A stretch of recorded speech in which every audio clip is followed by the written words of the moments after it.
क्या आप टीनेज पार कर चुके हैं लेकिन आपके एक्ने नहीं जा रहे हैं?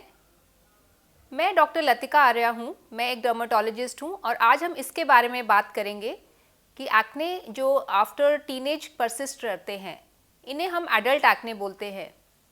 तो हम इनके कॉजेज़ की बात करेंगे और इनके लिए क्या प्रिकॉशंस रखने हैं और इनके लिए क्या ट्रीटमेंट्स अवेलेबल हैं। तो सबसे पहले तो हम जानेंगे कि एक्ने क्या होता है।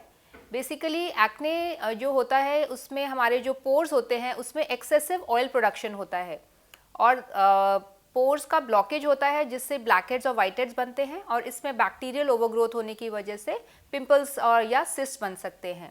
और जब ये हील होते हैं तो ये ब्लेमिशेस या स्कार्स छोड़ जाते हैं और ये प्रोसेस चलता रहता है।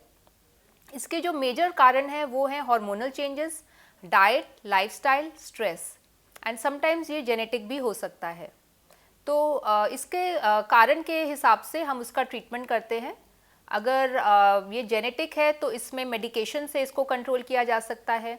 अगर ये डाइट रिलेटेड है तो डाइट में आपको ध्यान रखना है कि आपको डेयरी प्रोडक्ट्स का इंटेक कम करना है, स्पाइसी फूड, ऑयली, फ्राइड या प्रोसेस्ड फूड का इंटेक नहीं लेना है और फूड का टाइमिंग भी करेक्ट होना चाहिए।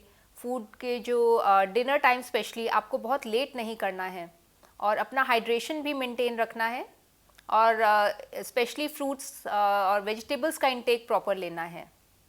थर्डली आपको इस चीज़ का ध्यान रखना है कि आपकी स्लीप प्रॉपर हो रही है या नहीं, क्योंकि लेट नाइट स्लीप होने से भी हमारे हार्मोनल चेंजेस होते हैं जिसकी वजह से एक्ने हो सकता है। और स्ट्रेस एक बहुत बड़ा रीज़न है जिसकी वजह से एक्ने हो सकता है, जो एडल्टहुड में भी कंटिन्यू कर सकता है। तो स्ट्रेस रिलीविंग के लिए हमें कुछ टेक्निक्स को फॉलो करना है, जैसे डीप ब्रीदिंग, मेडिटेशन या फिर माइंडफुलनेस। और इसके अलावा हमें क्या प्रिकॉशंस रखने हैं कि हमें अपना फेस करेक्टली वॉश करना है। तो फेस वॉश जिसमें सैलिसिलिक एसिड हो या बेंजोइल पेरोक्साइड हो, इस तरह का फेस वॉश यूज़ करना है दिन में 2 बार और उसको अच्छे से रब करना है ताकि जितना भी ऑयल है, बैक्टीरिया है या पोल्यूशन की डर्ट है, वो सब पूरा पोर्स से निकल जाए और पोर्स में ब्लॉकेज ना रहे।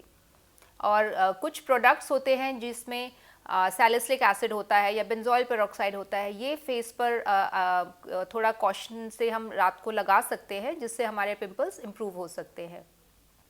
और अगर पिंपल्स बहुत सिवियर हैं या उनके स्कार्स बहुत सिवियर हैं तो हमें डॉक्टर की सलाह से कुछ एंटीबायोटिक्स या कुछ और मेडिकेशन जैसे आइसोट्रेटिनोइन या कुछ ओरल कॉन्ट्रासेप्टिव पिल्स भी लेने की ज़रूरत पड़ सकती है। इसके साथ हम कुछ ट्रीटमेंट्स भी कर सकते हैं जिससे एक्ने कम किया जा सकता है, जैसे रिमूवल ऑफ ब्लैक हेड्स और वाइट हेड्स या केमिकल पील्स या लेज़र ट्रीटमेंट। ये जो ट्रीटमेंट्स होते हैं ना केवल एक्ने पे काम करते हैं बट ये स्कार्स पर भी काम करते हैं। तो दोस्तों, इन सब चीज़ों को ध्यान में रखते हुए एक proper diet, proper exercise routine, healthy lifestyle follow करते हुए, स्ट्रेस अवॉइड करते हुए और प्रॉपर स्किन केयर फॉलो करके और अगर ज़रूरत पड़े तो डॉक्टर की सलाह लेकर हम अपने एक्ने पे कंट्रोल पा सकते हैं और इससे छुटकारा पा सकते हैं। Thank you.